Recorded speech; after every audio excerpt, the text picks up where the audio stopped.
Because I'm a stud. I'm ballsy. I don't take no shit from anyone. I smoke my stogie with ash holes. I don't have to find a hideout place like you.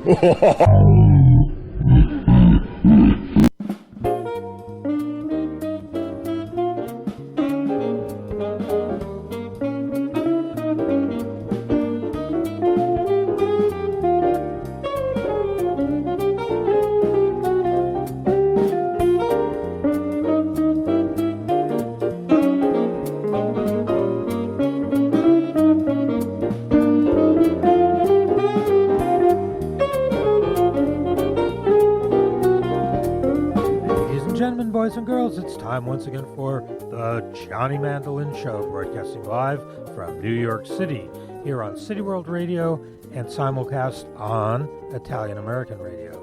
Hey, we're having a good time tonight because I have two great people in the studio. I have Artie, the cigar guy. We're going to talk about cigars tonight. And I have co-hosting my good friend Gordon, who's also a religious cigar smoker. That's our religion. And we're having a good time, so stick around. You're going to listen to us all here on the Johnny Mandolin Show.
That's our theme song, Anello's Blues, on Sexton Records, the great Doc Anello on sax, and me having fun on the guitar there. That opens our show, and we have a wonderful show tonight. I think you're really going to enjoy it. Of course, I want to welcome everybody to the air, all our listeners around the country and around the world. Say hi to our friends in California. We have a lot of listeners out there. Our good friend Phil Gonzalez, who listens to our show and sometimes phones in. And then also our friends in Miami and in Chicago. We get a lot of great emails. I appreciate that. And in Rome and in Brazil and Serbia and all the other emails I get. We really appreciate those, so keep them coming. Our show tonight is brought to you by Sexton Records, and that's Cexton, Sexton with a C. It's sexton.com. Great jazz. So thanks for sponsoring our show tonight. So to the mic, I want to bring our good friend Artie, the cigar guy, and Gordon. How you guys doing? Fantastic. Yeah, it's fun, huh? We have nice weather in New York for a change. Finally. It's beautiful. It's not too hot. It's not too humid. There's a breeze. I'm so excited. It's really good. It's really good. Change, yeah. It's it's funny. I was in California for a couple of weeks, and the weather was just like this. And all my friends in New York were saying, it's 99 degrees. It's hot as hell. It's humid. And I said, well, it's nice here. And then I got back here, and I brought the weather with me. You know, whenever you see California in the movies, it's always like, hey, bro, let's go to the beach. You know, and like it's like people always in their bikinis and stuff walking around. But then at one point, I realized that California is the size of pretty much the whole East Coast. So that it gets cold. It gets freaking cold there too. You know what I mean? You'd think everyone's always at the beach, but there's pretty, not in San Francisco. There, exactly. Yeah. It gets pretty. See, that's just something that I always thought just from Hollywood, always telling me like, oh, we're gonna go to the beach, bro. Yeah. You know what I mean? So I haven't been to the beach in many years, but I do live in California. Who was it? Mark Twain, who said the coldest winter I ever experienced was a summer in San Francisco. Yeah. Anyway, so Not wrong. yeah, we have some good times together, all our friends, and we have some wonderful cigars. And I have been on a cigar buying kick and enjoying them. So we're going to talk tonight about some of our favorite cigars and also some new things.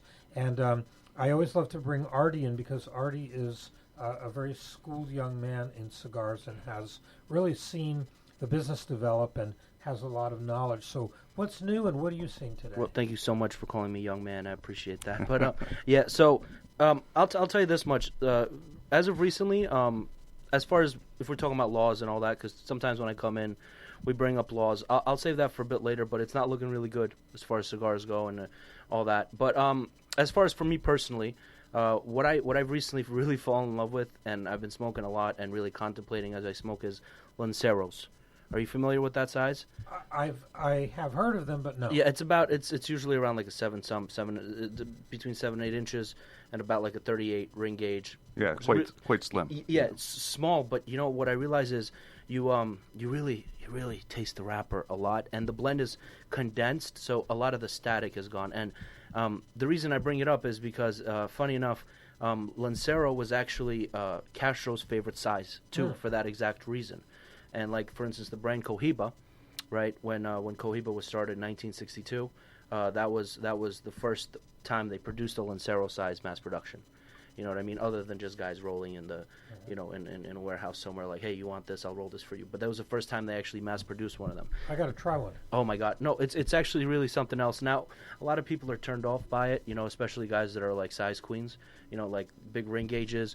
They like a lot of smoke, and obviously Lanceros don't give you that, but if you're somebody that wants to concentrate on flavor, it's something that a lot of people really do overlook just because they feel like it's, maybe I even hear sometimes say that it's like somewhat like a lot of like very feminine, so people don't want to be smoking that, you know what I mean? Because when you think of a cigar, you think of like see, you know what I mean? Like when you think of like a mafioso or a gangster smoking a cigar, it's usually this big fatty, you know what I mean? But at the same time, one of the most badass cigar smokers in history, arguably, Fidel Castro, you know how many assassination attempts he survived, right? He loved Lanceros. He loved thinner sizes, and that's why, like, for instance, come back to Cohiba. When Cohiba first produced some more sizes, they were all thin, small sizes, just because that was his preferred thing, and he would give them out to diplomats and stuff, So, just like I feel like the interesting history of Lanceros mixed with like all the Lanceros I've been smoking recently, some aged, some not. It's just something that's been super duper interesting because I feel like for a long time I've spoken about Lanceros, but I never really gave them the credit that they deserve. You know what I mean? Yeah, there's a lot of factors in a cigar: the wrapper, the filler, or the leaf inside, and we don't always talk about ring gauge. And so, I guess a good question is, how important is that really? It's difficult to say. I think it's pretty much everything, right? Because the bigger the ring gauge, the more leaves you need to use. The more leaves you need to use, the more. So, like, let me put it to you this way. Let's say I have a 60 ring gauge and a 30 ring gauge, right? It's not going to be just a half the leaves. You know what I mean? No. Because you can't just double up on the leaves and make it fatter, because then it just will not burn right. You actually need to manipulate the blend to make it kind of work. You know what I mean? So it matters all the way through. Like that's why some cigars, like for instance, one cigar that I love, the Tabernacles Nicaraguan, made by Foundation Cigars. I like their cigars. I like the Robusto and I like the the Toro, but the Lancero is like the best. I remember I just smoked one the other day and I was like loving every second of it. Burned my fingertips when I finished it. I mean, I know a lot of it is personal choice, and for a lot of our listeners who aren't cigar smokers, the ring gauge basically means the roundness, the thickness of the cigar. And I know that most of the cigars I get are shorter because I don't have a lot of time to smoke them, and about the size of a nub, or maybe like a Hemingway bestseller. Ooh, and yeah, that's good. and those are one of my favorites. And then also they're not real big in fat, although I do like a big ring gauge every now and then. I think it does affect the taste somewhat. Yeah. In the size of the ring.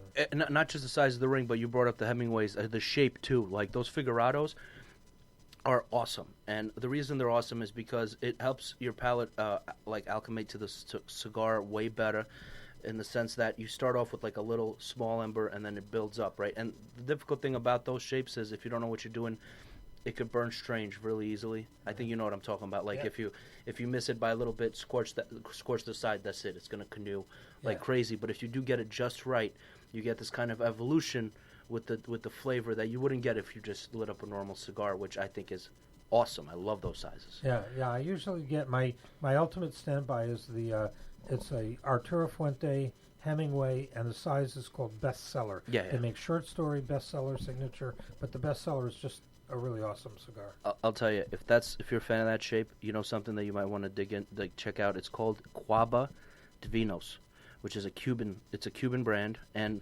some companies do make this Salomones, like kind of like Hemingway, like like the little figurados, but this company specifically only makes that shape in different sizes. So the Divinos, is it called Divinos? Distinguidos.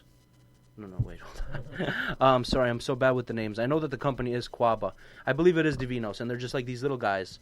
You know what I mean? But they have that little figurado shape, and it's a Cuban tobacco. It's unbelievable. Very, very good if you like those Hemingways. Have you experienced any of those? Yeah, I mean, I was a big ring guy, and I thought, my name's Gordon. I gravitated to the Gordos, right? So, but when so aficionado, they were saying it's a real shame that everybody's smoking big cigars now, and you're really missing out on the flavor. So I started to go for the smaller ones, and I love the Tabernacle, which you're talking about. That was, and I'm just thinking, I tried a couple of Lancero sizes, and I thought, it's also a little bit of an easier smoke. You're not sort of continually drawing a lot on it. So I think there is a lot to be said about that. Yeah. We're fortunate that we have so many different options, so many different brands, so many different styles, and every time that you kind of discover a new one, it's a little joy to find a cigar that you didn't know existed, and suddenly, or size, or a ring gauge, and suddenly it's like, wow, your eyes are open to that. In a way, it's a lot like trying different really good wines, where you might have a California Cab or a something from Italy, like a Nero Diavolo from Sicily, or a Montepulciano Abruzzo, and you just go, wow, this is a really different but great taste. Because so I'm just want to preface by saying I'm not a wine guy at all, but you mentioned a couple of different like regions, and it's all about the soil. If you think about it, like you taste all these different wines. The grapes take like the kind of quality of the soil. You could taste a little bit of the earthiness. Same thing with tobacco, right? Depending on where you grow it, it gains a different like kind of characteristic, and that's what's so fantastic about it. So, an example, I could take, let's say, a seed, let's say Connecticut broadleaf, which is grown here in America. I can grow it somewhere in Africa, like where they grow Cameroon leaves, and get a completely different leaf. Kind of like something with characteristics of a Connecticut broadleaf, but some flavor profiles that you would get from that African soil, or maybe like Indonesia has very powerful like volcanic soil. Get real earthy flavor, chocolatey notes. You know what I mean? Nicaragua has similar soil to that, but I would say Indonesia is even more volcanic. Grow that there, and you'll get something completely different. And that is the beauty of the cigar industry, that even if there's somebody willing to like push the limit, like try new things, there's always going to be new stuff to go with, because we're pretty much, it's almost like breeding. It's where you grow it. We have the whole planet and tons of different seeds to work with, and if we ever run out of seeds, we can just freaking make new ones. You know what I mean? Thank you, science. No, it's wonderful. That's really true. And just like I said, like wine, you are what you eat. So as those cigars eat the nutrients, you're right, they get absolutely right. And there's so many new countries to have try from too. Ecuador and Brazil and Mexico, and there's just people are planting. There is a little bit of a dark side to it. You know what I mean? Because these countries that have all this like agriculturally like lush land, you know what I mean? Let's say they start putting tobacco there, and now it's like less land for food for people to eat. It's always a compromise. And and that's a huge problem, because let's be honest, the people that benefit from the cigar tobacco are not the people that are rolling it, growing it. You know what I mean? Like the guys like us hanging out here in the city, in New York City, you know what I mean? On top of that, tobacco is actually quite it's an interesting plant where when you grow it, it's very difficult afterward to grow other crops because it changes the composition of the soil in a way where it's only like really beneficial to tobacco. The reason I know this is because I own a farm in Moldova, and I begged my family there when I lived there for about a year and a half to grow some cigar tobacco. I had seeds with me, and they wouldn't let me because they're like, it's going to mess everything up. Yeah, it changes the Buy dynamic. some land, stop bothering us. You know what I mean? So, It changes the dynamic of the soil. yeah, I'm sorry if I'm being a bummer here, but I just want to give both sides, you know what I mean? And I think cash crops versus food crops, it's always, that's just a challenge, and it's about distribution of wealth, and it's about, keeping sensible limits wherever they're planted. But, you mentioned Moldova. I mean, is there cigar tobacco being produced in Eastern Europe? Wait, cigar? Yeah. I don't believe so. Cigarette for sure. Cigar Cigarette for tobacco, sure, no. It's just because the climate is okay. So the climate is actually not bad, right? Because maybe it needs a little more sunshine. The main city of Moldova where I lived is very similar to New York climate, which isn't particularly the best for growing those kind of crops. It's all about day-night cycles and all that. Temperature, you know what I mean? Like the composition of the soil, migration of bugs. You know what I mean? Absolutely, so many different. Because the thing about cigar tobacco is you don't want to put pesticides in it, right? So it's very important how you grow this tobacco. Using the best kind of techniques to keep away all the pests without actually putting pesticides on it. Sometimes you got to kind of do like mild pesticides just to because you could lose a whole field. You know what I mean? But the main key, the main whole shtick of tobacco, cigar tobacco, is this is natural, this is organic, this is the nitty gritty, this is the way they've been doing it 6,000 years ago, before America, before Columbus, all that. This is we're going to keep that going. You know what I mean? And that's pretty much it. It hasn't really changed that much, other than the fact that it's just become mass produced. Instead of a guy just growing a couple crops in his backyard, it's just become a whole bigger operation. I think that has definitely changed. But if you're talking about the techniques for aging, growing, this and that, fermenting, it's actually pretty much all the same thing. The techniques really haven't changed. Yeah, it's an old science, and and it's constantly they're finding new ways to do things.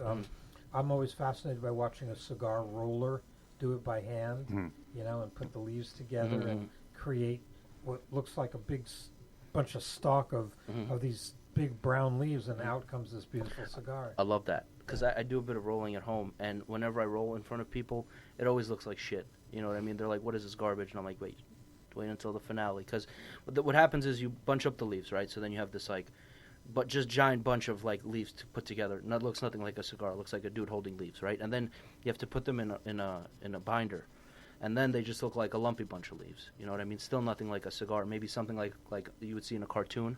You know what I mean? Like a cartoon cigar. But then you have to take that and put that in a mold, right? And then after you put it in the mold, what you get is a very smooth tube, but it still has all these lumpy depressions in it, because it's taking that lumpy tube and kind of compacting it into a smooth, nice and smooth, tube. And then you put on the final leaf, which is the wrapper, which is the most beautiful and the most delicious. Everything, pretty much the creme de la creme of cigar leaves. You know what I mean? It's the most expensive as well. And then you put that on. You know what I mean? And then what you have after all that is this nice, smooth, beautiful-looking cigar. And that's when it just looks like a cigar, right at the end. Right. Everything before that looks like crap, to be honest. Yeah. Interesting. No, it's truly an art form. And, I mean, when you think about it, there's not a lot of handmade products left in the United States. It's either being injection molded or hammered out in China or Vietnam. And it's very hard to find handmade products. Every premium cigar is handmade. I mean, every really good cigar it's not coming out of a machine like a cigarette. So I think that's really good to know, Well, you want to jump in on that, or should I? No, I'm interested to hear more. So the thing is that recently they've kind of changed it around a little bit, where you can actually make a hand-rolled cigar, and if I know this is radio, so I'm doing quotation marks, and but with the help of a machine. You know what I mean? And it's pretty much, if I were to try to describe it, nobody would understand anyway. But you put in the leaves, you crank a lever, you apply a little glue, you crank another lever, boom. You got a perfect thing, a perfect cigar. And here's the key: usually when you have machine-made cigars, it's usually short filler. Short fillers when you take the tobacco and just chop it up. Like a cigarette. Yeah, and that sucks, right? Because it gives inconsistent draw, inconsistent flavor. It works in a cigarette or whatever, but it does not really doesn't work in a cigar. And so that was the that's like cigarillos, and like a company has like scraps, so they do like factory like output, like they make a bunch of them with the scraps, and they sell them for like $2 a piece, but it's like really good tobacco, aged for like years or whatever.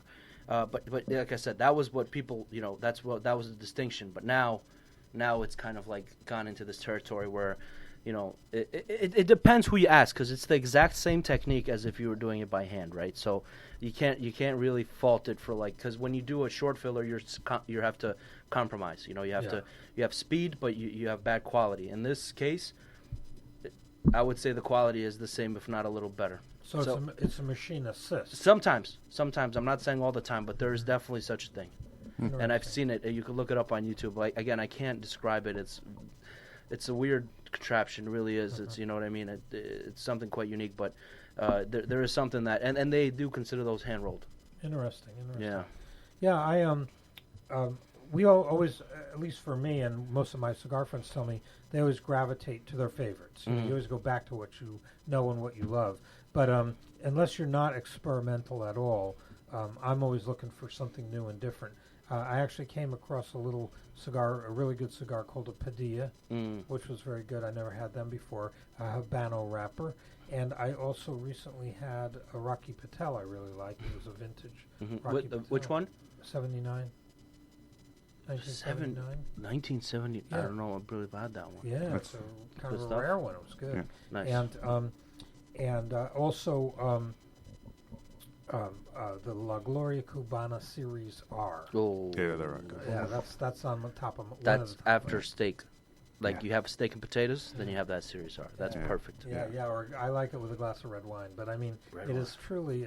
I don't even know what wrapper that is. Do you? No. I think there's a natural and there's a Maduro. Which yeah, one? not are the you? Maduro, the R. The Series natural. R, So it's just the yeah. natural. It's the La Gloria Cubana is Nicaraguan, I believe. Yeah. So it's all Nicaraguan. Yeah, it was a very good cigar. Right, and that's Carrillo, right? Perez Carrillo. It's his. Mhm, Yeah. mhm. Yeah. He left though. Yeah. You've Yeah. had No. it- No. He sold that brand off. Yeah, Yeah. yeah. So, but he started it off, and now it's General's. It's General And cigar. you've had those. Yeah, I'm preference is the Maduro, as I like the Maduro I wrappers. second that. Oh, Maduro's are great. I like the Maduro too. I just can't have too many of Yeah, them. no, it's definitely a stronger bite. But Yeah. I've had both, and Yeah. but I like them both, but I definitely prefer the Maduro. Yeah, the Maduros are just so great. They're just a little powerful. Yeah. And after a couple of those, you start, I don't know, tripping. I think it's. Yeah, maybe thing. stick to one. You guys ever had the Cuban? No. I don't think so. Yeah, the Gloria Cubana makes a Cuban, and so they have big fat ones, but the bigger ones, the ones that are like regular sizes, are like regional editions. So they got the Spain, which is like a little Petit Robusto. Then they got like I don't know, it's like a 54 by 5.5 or something. It's like much bigger, and it's like a Swiss edition. But then you have the normal release ones, which they're slowly cutting down. But all the normal release ones, like they're called the Medeo de Oro, which is the gold medal, and like the number 1, 2, and 3, and they're all thin. They're all like I bought a box of them, and they're like thin as hell. But I'm telling you, I went into this unprepared, like thinking, like okay, another Lancero. Let's do this. This shit is tough. It is tough. It is a strong. It's arguably the strongest Lancero I've ever had in my life. It really beats up your palate like no other cigar with that size ever has. Even that Tabernacle that we spoke about, that's a dark ass cigar, but this thing is vicious. Very vicious cigar, but the flavor is just unimaginable. What real secret is when you're smoking that, you need like a really stiff ass drink to clean your palate, and you're good. Yeah. You know what I mean? But if you don't have that stiff ass drink, it's gonna it's strong. It beats you up. Yeah, well, it's funny because I always drink when I smoke. Like if I have a cigar, I have to, number one, my favorite drink in the world usually is seltzer. Carbonated water, club soda or seltzer. New York does it best. Yeah. And it's funny. I was just in California, and I went to about 7 different convenience stores, and nobody had seltzer.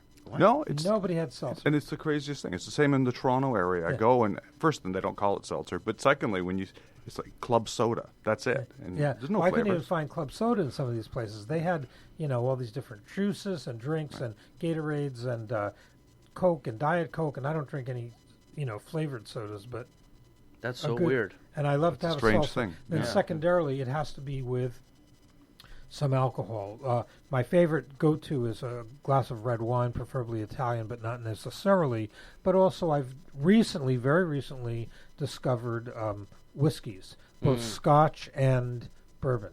And this is new to me because I never really drank any hard liquors. It's a little unusual for a cigar smoker to say I've never really. Yeah. I really haven't because I grew up in an Italian home where you had wine, and then afterwards you had sambuca or amaretto or a little amaro. So you didn't really have a lot of those heavier liquors, and I really never experimented with them. And most recently, well, not most. I'm talking the last couple of years. I've really enjoyed my cigar with some, whatever, Johnny Walker Black or something. I feel like when it comes to harder liquor, and I've had like a similar kind of thing going on too. I used to never drink them. I mean, no, actually, I've drank them for like the last 10 years, but I remember not liking them at all. But I feel like there's a certain point where you give in. You know what I mean? Like you kind of let the pain come, and then after a certain while you welcome it. Yeah. You know what I mean? It's a very like it's kind of a weird dynamic. But And I then know, you move further, and then there's nothing else we'll do. Yeah. right? Now you miss the old good old days. You know what I mean? And that's what I noticed. Like, because I remember when I first started, like I smoke cigars, and people would give me like alcohol and like a whiskey or not, and I'd be like, I don't really do this, but let's try it. And you would try, and you'd be like, this kind of, so nah. You know what I mean? Like this hurts. Like this burns. Like what the hell? There's no ice in this. Like what's going on? And then after a while. I won't lie. It's just kind of like trying to fit in. You're like, oh, yeah, I'll take some. Sure, why not? Like, get a buzz going, whatever. And then after a while, it's like, hey, can I get a little bit of that? You know what I mean? Like you start, and especially with cigars, the way it's like a refresh button on your palate. It's amazing. You know what I mean? And eventually, somebody's like, hey, you want a little ice in your whiskey? You're like, no, back the fuck up. You know what I mean? Like, get that out of here. You know what I mean? So, I do like it on the rocks, but yeah, I know what you mean. You like it pure. because you just taste everything. You taste absolutely every. You could. That's it's like the deep dive. Yeah. You know what I mean? It's like it's like jumping into that pool of whiskey. Yeah. Well, that's why I said I think a drink, whatever your drink is, but a drink with a cigar can really enhance the flavor of that cigar. In particular, whiskey, or in my case, red wine.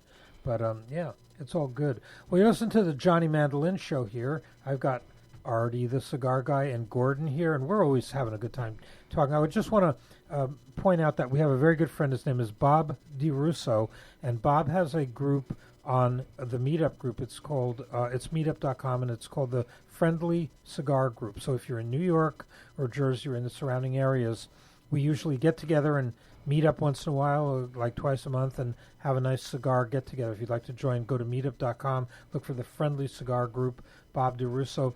There's also a rooftop event this Thursday coming up, which is also online on meetup.com with the Friendly Cigar Group. Thursday night, get together, have cigars on the roof deck, which is beautiful in New York City in the summer. Absolutely, yeah. Not to be missed. Yeah. Yeah, not to be missed. And I want to thank everybody for listening, but we're not going anywhere. We're going to be right back on the Johnny Mandolin Show. We're broadcasting live on City World Radio, and we are also broadcasting on Italian American Radio. And I want to thank Sexton Records for sponsoring the show. And we're going to be right back. We're going to have a little music. This is actually, we're going to play something on a brand new CD that I have. The CD is called Tonight by Johnny Mandolin, and here's the title song. We'll be right back.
Okay, that's off my new album Tonight, and of course the feature song Tonight from West Side Story on Sexton Records. So we're back on the air here. We've got Artie the Cigar Guy and Gordon, and also joining us all the way from California by the magic of the telephone is Phil Gonzalez. Hey, Phil.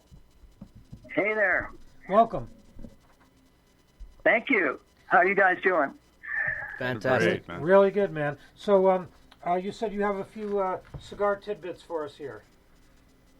Yeah, I've got like 5 fast rules to not looking like a total newbie when it comes to cigars.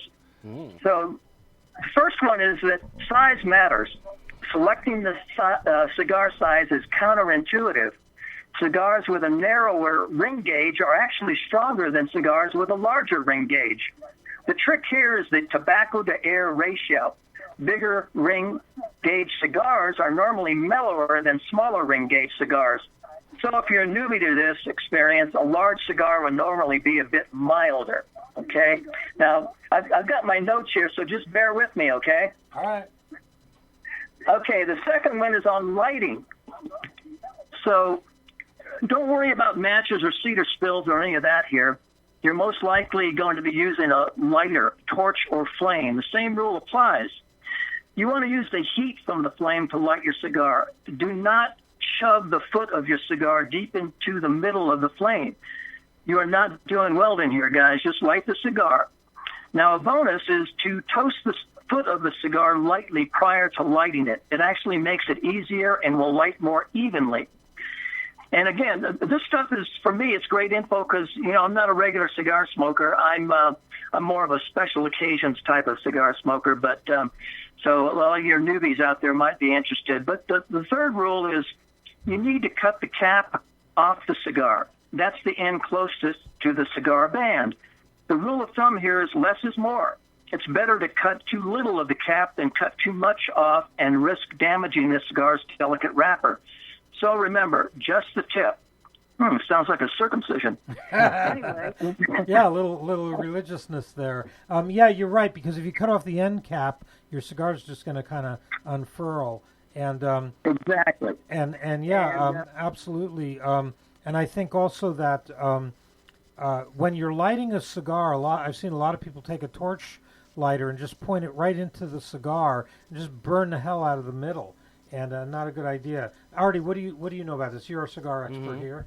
Well, yeah. So pretty much, here's what a lot of people don't tend to understand: the hottest point of a flame is actually right above it, right? Not in the center of it. So what you'd want to do, let's say, like personally, I wouldn't really use a soft flame unless I'm smoking a cigarillo. That's just personal preference. But let's say a torch, which I definitely do use all the time. What you'd want to do is you'd want to keep it a fair distance away from the cigar. Like I said, just for the simple fact that the tippity top of the flame is way, way, way hotter than the center of it. I think I learned that in like 6th grade chemistry. So that's really the key. And also that'll give you a little bit, more control over like how you actually do light the cigar. Pretty much less chance of there being an accident. Burning the side, so then it burns weird. Whenever a cigar canoes or burns weird, if you let's say you toast the edge a little too much by accident, it actually does affect the taste. A little bit more oxygen gets into the cigar, and you guys know what I'm talking about. Yeah, absolutely. It's always an extremely always ruins my experience. So it's very important. And if I could jump in on another important tip with lighting, sometimes you're smoking the cigar, especially if you're new and so you're not sort of used to drawing on it, and it's going out. When you go to relight it, if you're sticking the foot of the cigar right into the flame, the hottest part of the flame is about where your nose is. Mm-hmm, yep. And for those of us with facial hair, that can result in some unfortunate situations. Sure. So, well, Gordon and Artie both have mustaches, so yeah, you don't want to light that on fire. no, It smells like burning hair for the rest of the day. yes. Yeah, that's true. And Phil and I are clean shaven. So. Either way, it's not a pleasant. Oh, I know. He has a burn the tip of your nose is not fun. One of the things I discovered, a lot of cigars I buy online, and there's a lot of really good cigar. There's Holtz and there's Thompson, and there's Cigar International. And lately I've been, my newest addiction is something called Cigar Bid. And I don't know if anybody's been on that, but cigarbid.com is a website where they sell cigars. But one of the features they have there is called Free Fall. And what happens is you look for a batch of cigars you like, and they'll give you the MSRP, the manufacturer suggested retail price. So say it's say it's 6 cigars and it's $60, okay? And then little by little the price starts to fall, and as you watch it, the price will fall, and it'll go all the way down to very low, and then it bounces back up again.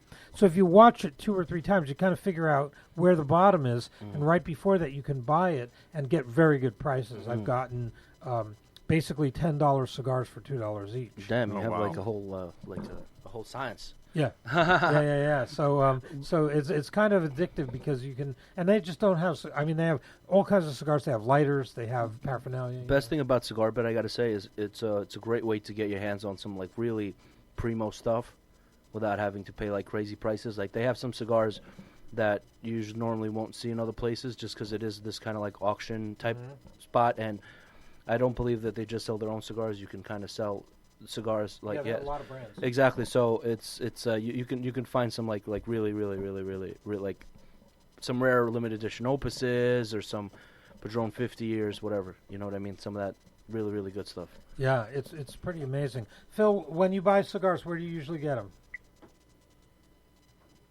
Well, as I said, cigars are usually a special occasion for me, and tell you the truth, if I'm at an event or something, the cigars will just be given to me, and they're usually pretty nice cigars. Yeah. But there are a couple of cigar stores in the area that sometimes I'll go in and just check them out. But usually, like I said, I've received a lot of great cigars. Actually, you've given me some great cigars. Yes, I have. Well, I don't like to smoke alone.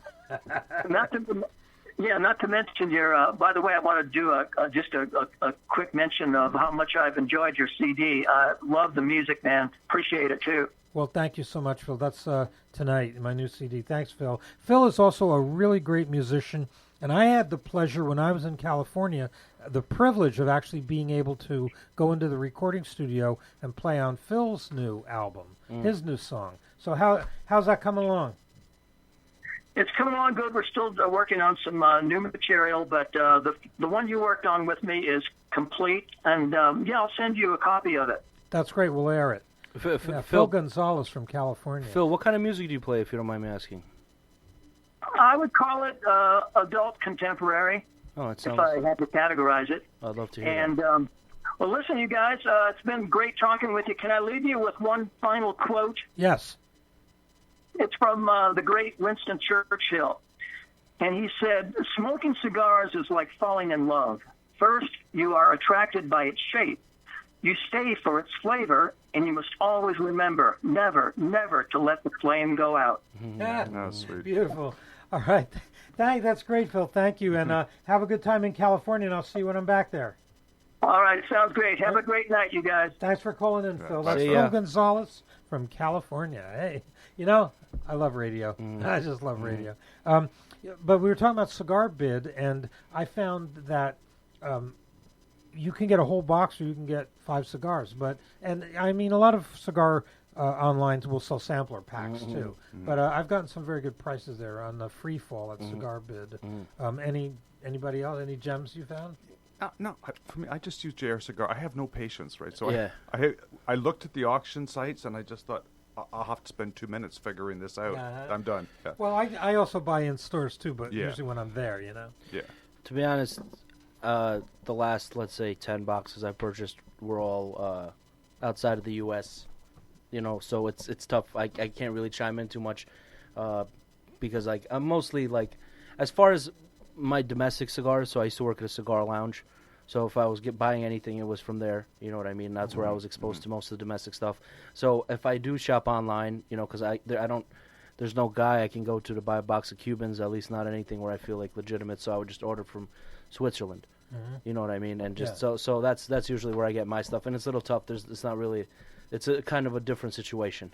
Yeah. You know what I mean when Yeah. it comes to buying Cubans. Yeah, and there's a lot of people around the United States that their nearest cigar store is 250 miles away. Yeah, So that the online has become a real important thing. Now, here's an interesting thought, and here's a question, Artie. You might know the answer to this. When I was very young, and actually how I began cigar smoking at about 12 years old, my grandfather, who was right off the boat from Sicily, pretty much was the one who I spent most of my time with in my younger days, and he always smoked a cigar. He always had a cigar with him. And usually he had one of two brands. It was either an Italian cigar called Di Noble or an Italian cigar called Paroti, P-A-R-O-T-I, Paroti. And he, and sometimes these were soaked in rum or anisette or something. And he'd always smoke one of those, and they were kind of hard, but actually they were pretty flavorful. They smelled like licorice. Yeah, or like whatever they were dipped in rum or whatever. Whiskey. So I'm sorry. Was there a question? Yeah, the question is, are you familiar with those? Of course. Yeah. Tell us about Oh them. hell yeah, they're awesome. So they're old school style. They're rolled, really like it's in the style of a fuma. So a fuma is a cigar that is the roller's private cigar. When you roll your own cigars, like if I roll my own cigar, I don't take too much effort into it, into the shape. I focus mostly on the way it smokes and the flavor. I don't really care how it looks, right? Because why am I going to take an extra? So that's what it is. It's almost like a farmer's cigar. You know what I mean? So it's got that nice rustic shape. Normally when people smoke them, they chop them in half because it's not. If I feel like most people who would smoke them all the way, they normally would rather just smoke a regular cigar. But people usually smoke those like the Di Nobles. I'm not familiar with the second brand that you mentioned. Paroti. Oh, yes, I am. I've heard of them. And then there's like Tuscanis, Yes. which are also very popular. Those smell like barbecue, like it's like fire cured tobacco, and you know what I mean. So, and they usually chop them in half and have like a quick 5-minute smoke. And those cigars, there's not much emphasis on complexity and like evolution and all those things that make like, let's say like a good Padron what it is or a Davidoff what it is. What those cigars give you is a great freaking draw, right? Pulls like a champ. Number two is just a punch in the face of flavor, and it's really not like too bitter or crazy. And depending on like you said what they're soaked in, you get a little bit of something else. But you don't smoke it like if I were to give a review of that cigar, it would just be like, all right, it tastes like licorice. Okay, it tastes a bit like darker licorice. You know what I mean? Like there wouldn't be much change, but they're very flavorful and delicious. So that's pretty much what it is. It's almost like it's actually a little bit of a throwback because back in the day, that's how all cigars were. Like they were all lumpy pieces of like, you know what I mean? Like just lumpy, like not pretty at all. Because back then nobody was really like, I need this to look perfect. You know what I mean? Like they were like, oh, it's lumpy, but it tastes great. I'll smoke this lumpy shit. You know what I mean? So it's like the Clint Eastwood movies. You always had like the backwoods or something. Exactly. That's what it. Yeah, that's what it is. Yeah. It's like it's a bit of a old school style of cigar, like rolling.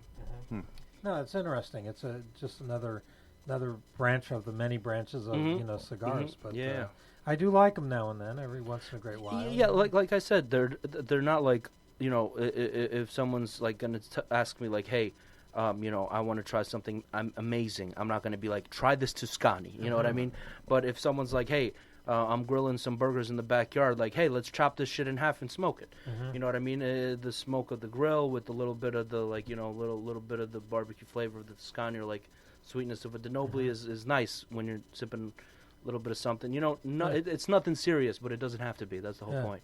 Yeah, right, exactly. And as seriously as we take our cigars and as particular as we are, a lot of times a good smoke is a good smoke. And the thing, people say, well, why do you smoke cigars? Well, really, for me, it's the ultimate in relaxation. It's the one time where the phone's not ringing, I'm not, talking to a client about trademark law, and I'm not trying to figure out what we have to do next on the radio station or what CD I'm producing next. I just kind of zone out, and that's my time to just relax with whatever beverage I'm drinking, alcoholic or non-alcoholic. Yeah. I'm sorry, I just want to cut in real quick, but that's the beauty of cigars, right? Because they work both ways. because when you're sitting down with somebody discussing some sort of business plan or trying to figure out a sort of like let's say you have a business partner, or you have somebody that you're working on a project with, you light up a stogie, you bring out a piece of paper with a pen, and then you just start, you know what I mean? Like smoking usually gets the creative juices flowing. Yeah. So it's great for both. It's great for when you want absolutely nothing in your head, and it's great for when you want to think too. Yeah, you know what I mean? So that's why it's awesome. I'm sorry, Yeah, Gordon, no, you were saying? no. I was just, but I do feel the same way. When I'm trying to be creative, when I decide, when I have to think out of the box, right, for the business, I find if I'm sitting outside with a cigar, that's getting rid of all of the day-to-day noise, and it's letting me move into a bigger space where I'm thinking a year out, 2 years out. Yeah, so I find that it works both ways. But for me, a lot of time it's empty in my head and just looking at the stars and Yeah, no, it's a very relaxing time. I mostly smoke cigars at night or in the evening, and luckily, in New York City at my apartment, we have a rather large patio, which for everybody else in the country are going, huh? What are you talking about? We So just you go have a back patio, on the big South deal. 40 and light up. Right. But in New York, any outdoor space is precious. Could be a balcony. It could be leaning out your window on your fire escape. In my case, we have a really nice patio. And the smoking laws in New York have become so oppressive. I mean, you used to be able to smoke anywhere. Then they said, well, you can't smoke in a restaurant, but you can smoke in a bar. Then I said, no, you can't smoke in a bar, but you can smoke like outside the bar, outside the restaurant. Now you can't smoke outside the bar or the restaurant. You have to be like 40 feet away from. You can't like sit down out on an outside table and smoke anymore. So it becomes, and you can't smoke in a park, and you can't smoke. So they have so many laws that are repressive that having any outdoor space that you can smoke, especially in New York, where we only get about a portion of the year where you can be outside smoking. I'm conflicted. I am because I gotta say I kind of feel for people who don't smoke in a way. Like can you imagine if like people around you are walking around with incense all the time? Like I would be pissed. I don't know about you guys. So I am a little bit sympathetic to those folks. Do I think that they need to go like so crazy with the laws where like I can actually get a ticket for smoking like in somewhere? That's ridiculous, right? That's a bit crazy, but again, it's you got I don't know. Like I think there should be a law where you can't smoke 30 feet next to a hospital. Yeah. You know what I mean? hospitals Like having the ability to go to the cigar lounge. If you're from where I'm from, you can't go in. There's nowhere you can go to smoke. Yeah. And they're now looking at trying to ban it on balconies, try to ban people smoking in their own condominiums if you live in a shared resident. Because I'm sympathetic again, right? I don't want to be with next door neighbor or above and sharing a ventilation space with someone who's smoking all the time. So. But the thing is that I feel like bars and restaurants, like I think you should be able to smoke in bars and restaurants, and I'll tell you exactly why. Because I feel like that's the business owner's choice, right? Like I feel like he's paying a rent. Exactly. I feel like the business owner should be able to choose. Like, okay, well, I want customers that don't like smoke, so I'm gonna ban smoking in my restaurant, or I want to allow smoking in my restaurant. So, I'm going to lose business, but that's my choice. Yeah. You know what I mean? You may gain business, too. Well, it goes both ways. But what I'm saying is I feel like it should be, if I have a business, I should be able to run it as I like. And I understand that, businesses have certain criteria like health codes and all that. And maybe that might be, like, delving into that kind of territory, and that I don't know anything about. But, I mean, like, before there was allowed, you know what I mean? And now it's not. It's kind of. I think it makes no sense. Well, it really does sometimes. In my opinion, the laws get pretty oppressive, and I don't like smoking when I'm eating, so I'm probably not going to go to a smoking restaurant. But again, like you said, let the owner decide. I definitely like to smoke when I'm having a drink, especially alcohol. So I would very much like to be in a bar where I could smoke a cigar, which again was the norm until just a few years ago, and political correctness and everything else said no, you can't. And Gordon brought up a really good point. In New York, we have some very nice cigar lounges. We had a lot more. Bloomberg, our ex-mayor, closed a lot of them down. But we do have the Carnegie Club, Soho, Cigar Inn, some great cigar lounges where you can go have a drink, a full bar, and smoke and not have to worry about it. That's very. Those are our our havens, our sanctuaries. Right, and I don't know why they can't. I mean, to me, that it's a sensible decision. You say, okay, there's some. If those places become too packed, so nobody can get in, then you're like, well, we need more of them. Yeah. I don't see that. You can't make more. No. It's illegal. Yeah. Well, but I mean, you could change the rules, right? So of course. In terms of setting the rules, it's like, look, we have some of these. They're well attended, but not They're overly paying busy. taxes. And so we've got about the right number. Maybe we need a few more, a few less. But as opposed to everything is an all or nothing situation, I appreciate that some people might want to go to a bar and not have to smell smoke, and other people would like to be able to smoke. And I don't know why we can't do both. I don't see why either. I think anybody who wants to start a cigar lounge should have the ability to get it. You can't in New York. You can't get a permit. You can't. The only way you can get one is to grandfather it in. It's about smoking indoors. That's how they did it. They changed the rules about the rules of smoking indoors, and that pretty much closed off all the opportunity. Right, but they really should have a way you could apply to do that, and they mess with the laws because there are a few lounges that have been able to be open, but the problem is, number one, they have to be like a cigar store that has a little place to smoke, and number two, you can't serve alcohol. And what do most people do when they smoke cigars? They want They to drink alcohol.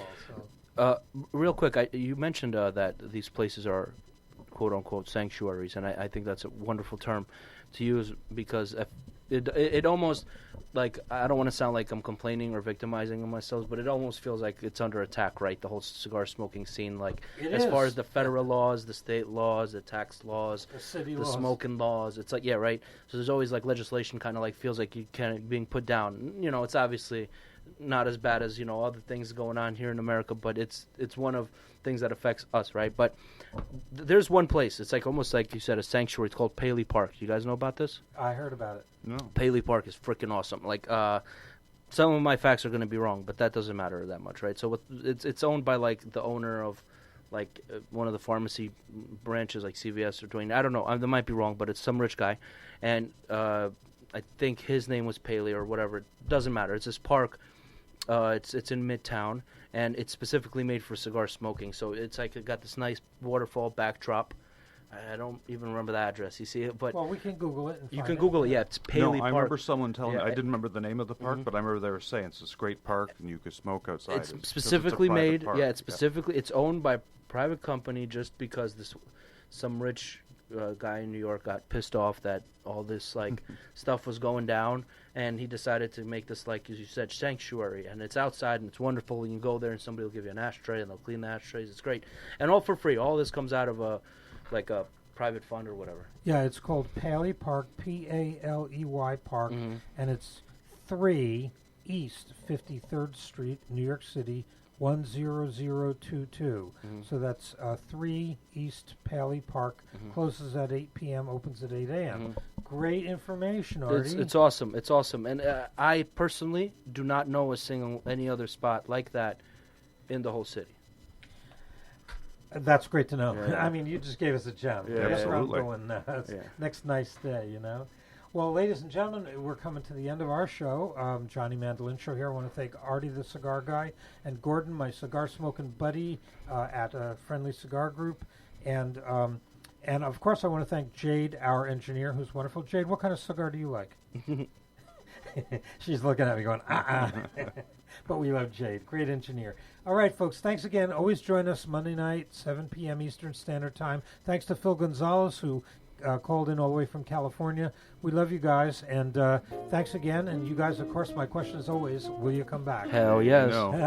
You know That it. didn't take a second. All right, thanks again, folks. Listen in. Don't touch that mouse because we got a lot more shows coming right after the Johnny Mandolin Show here. Thanks to Sexton Records for sponsoring us. Good night, everybody. Good night. Yeah, good night. Night. I love cigars. Blah, blah, blah.